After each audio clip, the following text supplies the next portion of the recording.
Welcome to the Growth Mindset Podcast with me, Sam Harris, your host. I invite fascinating humans from all walks of life to share their wisdom and unpack their mindsets and formulas for growth.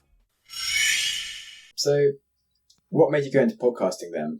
Was it sort of knowing yourself, or how did you go, my purpose to podcast? What taught you that? Well, I made the wrong decisions first. I had a marketing background, so I did know how to grow things. And so I was watching what people were growing. I was listening to business podcasts and getting ideas. And at one point, we started a website that was an e-commerce website because the domain was available, Gifts for Teen Boys. It's got buyer's intent.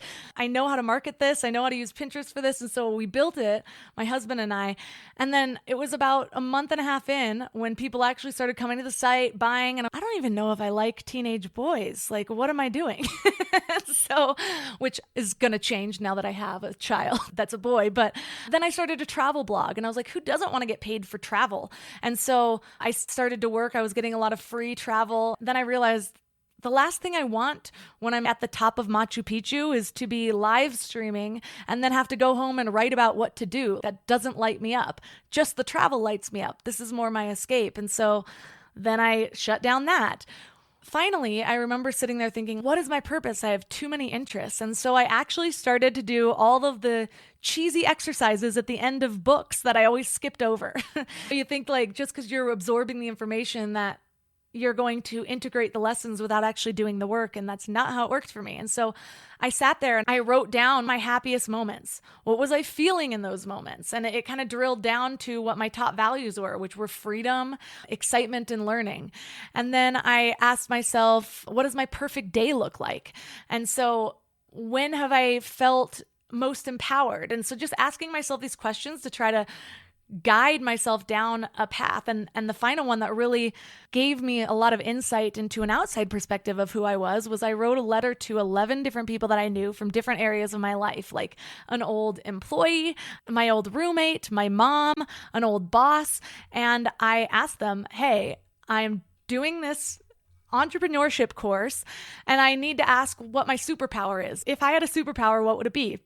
And I got all these answers back that you're good at taking information from a lot of sources and delivering it in a way that people can understand. You're good at teaching. You explain things in a way that I can understand, or you're really good at simplifying complex ideas. And so I started to see myself in a way that I hadn't really before. I never really thought of myself as a teacher because I had never been in that role. But apparently I had been teaching people things for years. That, and then finally drilling down, well, what does my perfect day look like? Where are my strengths? What do I normally get caught up on? And I had been focusing on an idea of a blog, but I knew that whenever I write, I get caught in my head. And then as far as a video went, like a YouTube channel, I can always talk myself out of being on camera. And so I started thinking, well, people have commented on my voice or the way that I explain things. What about a podcast? And so every decision that became the podcast was narrowing down. I'm endlessly curious about the power of the mind. I want to expand my network was a goal of mine. So I decided to do an interview show. I wanted to speak instead of be on video or write. And so all of these things were questions I asked myself about what feels easy to me, what feels like I'm always climbing uphill, all of those things. And so it took me months, but when I finally got it, I felt so confident in that decision because I knew that every aspect of it was coming from an aspect of who I was.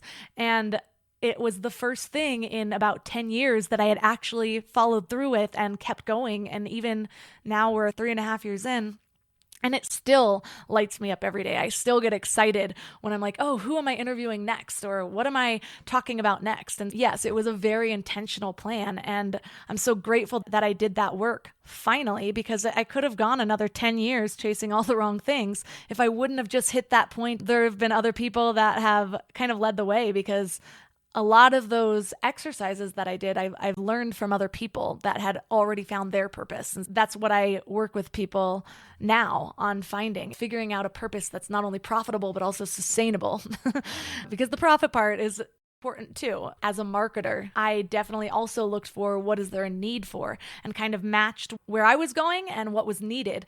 And that perfect kind of symbiotic choice helped me develop a business that I actually was able to start making money from pretty immediately. Cool. Maybe I see if I can get you to time box your answers. Well, they always doing good things, and certainly you can see why you got into podcast. You definitely have a natural affinity for saying things like good expression. I'm really bad at speaking. I want to get better, rather than I'm just great at just laying down my thoughts. What would you say is the most important thing you've learned whilst you've been podcasting? I think podcasting has helped me become a better listener because I'm listening to people's answers and crafting a lesson. That's how I create my podcast. So when I'm hearing things, I'll notice keywords. I kind of notice what somebody's trying to portray, and my other questions will go around that lesson because I like to theme my episodes in one way. And so I'm like, oh, she sounds most passionate when she's talking about this. Let's go farther down that rabbit hole. And what that's helped me to do is actually, it's helped me become faster in every moment in life because I see patterns more clearly, and I will be doing something sort of mundane, and it's like my brain has now been tuned to find the lesson in this. And so even just the other day, I was going on a walk and I was wearing my baby, I was walking my dog, I was also drinking a tea, and I had my AirPods in, and I was trying to find a podcast, and I was in a dead zone. And so I was getting frustrated because I don't want to finish this walk without this. And immediately I'm frustrated at this limitation.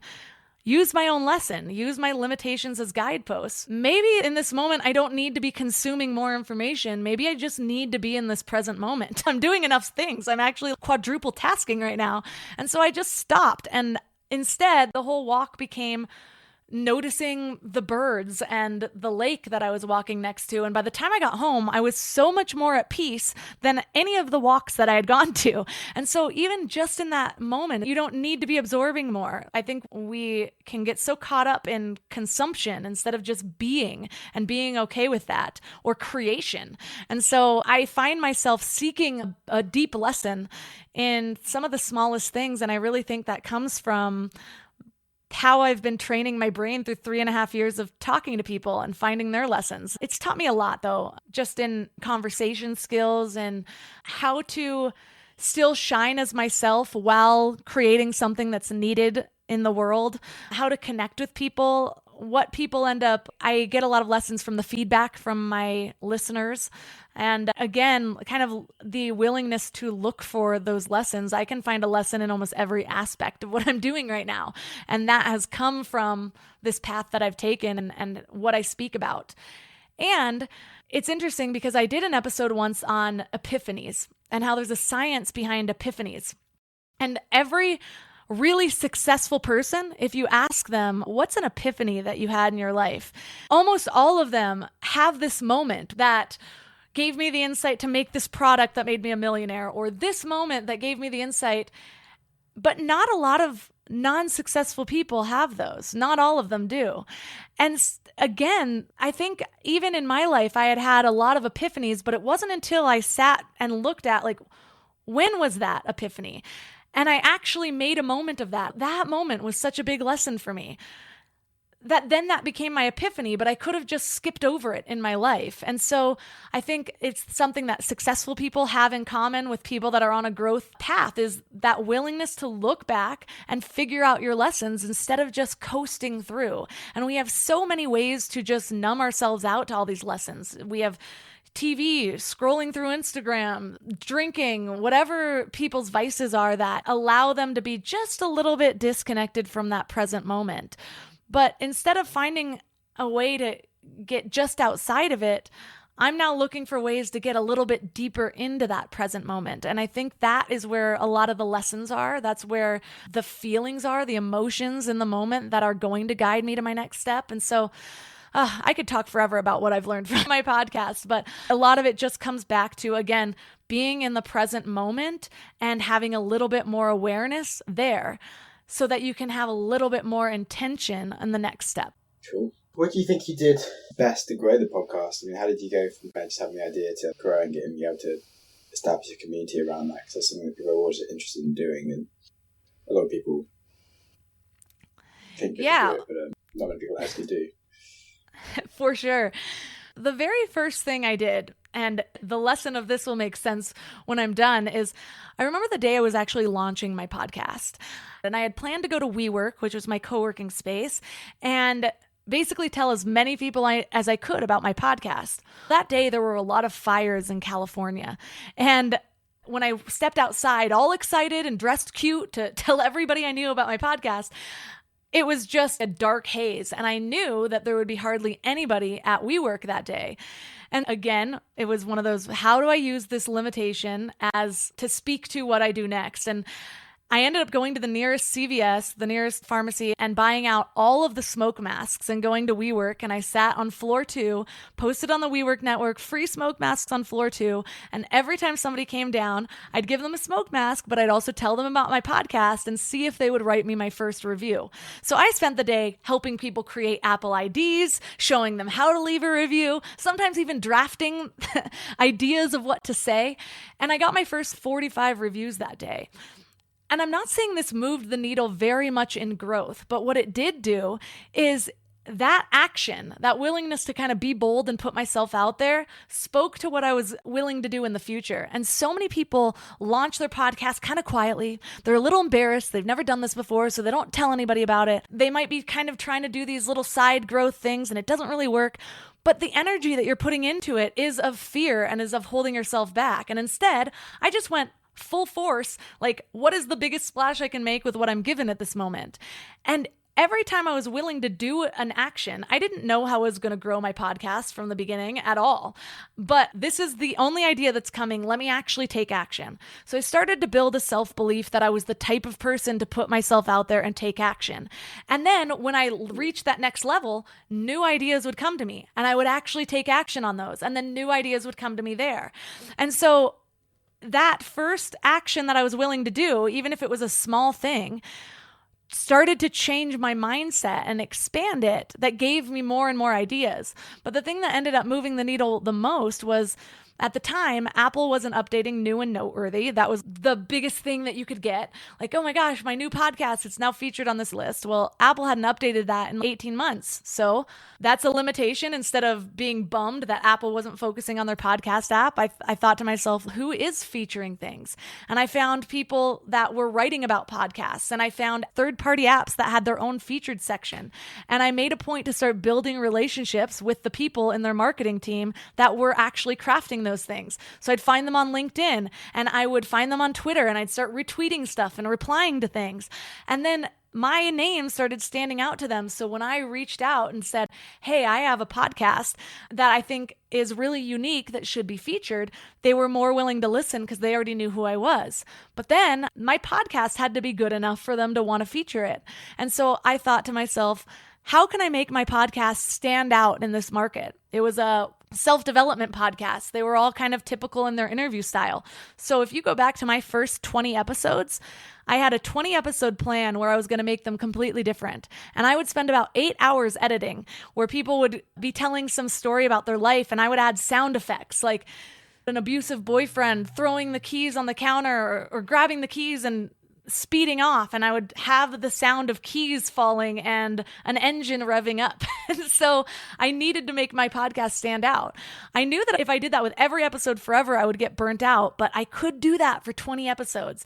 So when I was pitching my podcast, I'd say, hey, listen to this episode at this timestamp, and they'd hear how immersive it was, and almost everybody that I reached out to, because they started to know who I was, because I put in that effort, I gave them value by retweeting their stuff or sharing their stuff. And then I also actually had a quality show.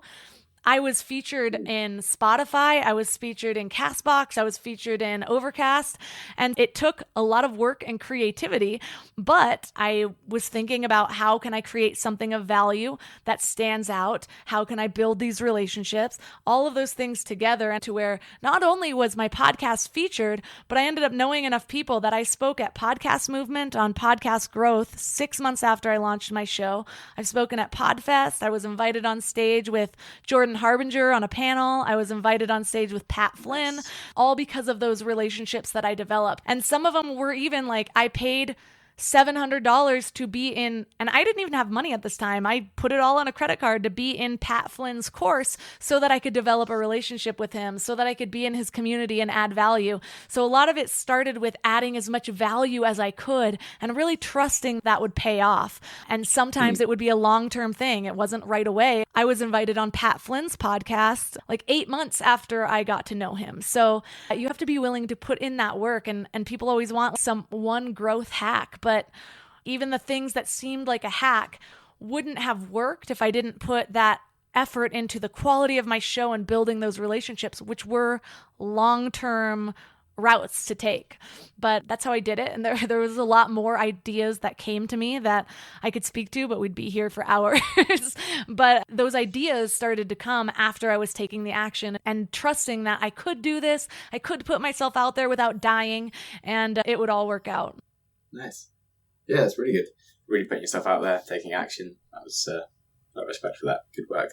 And on the subject of finding other third-party apps you can go in and make friends with, so I'm running a third-party app that isn't Apple, Reason FM, which is a social podcasting app where you can make friends with other listeners, chat about your favourite podcast, engage with the content. And as a show host, you can claim your profile and talk to the other people in the app using it. So maybe you could do that. That would be nice. I have two final questions. One is, what is one of the earliest memories you have?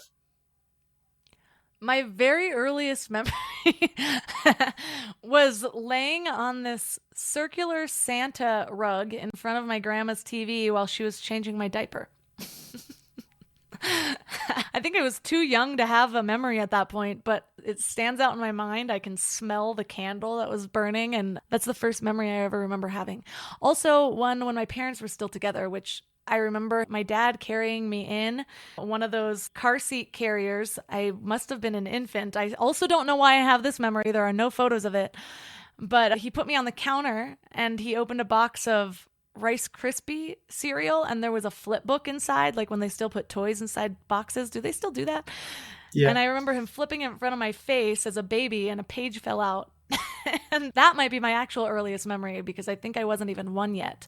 But apparently we're not supposed to have memories till we're 3, but I definitely have those two. So cool. And what's one of the kindest things someone has ever done for you?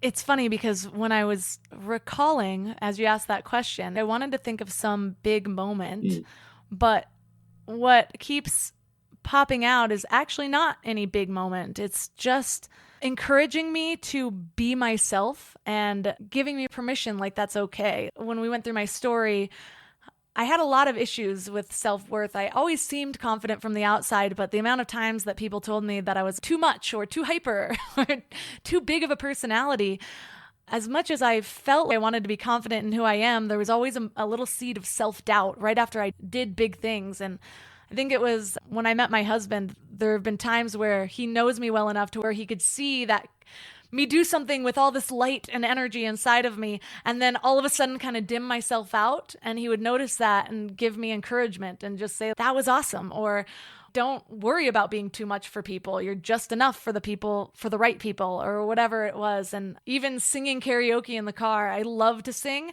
It's not like I'm a professional or anything, but I just love doing it. It lights me up, but I would never sing in front of people. And one day in the car, he heard me kind of singing in a low voice, and he's like, sing louder. Like, that was really good. And now I'll sing whenever. And so it was really more so those little things that gave me the permission that I should have been giving myself, but instead a little outside help at the time was something that was helpful and needed.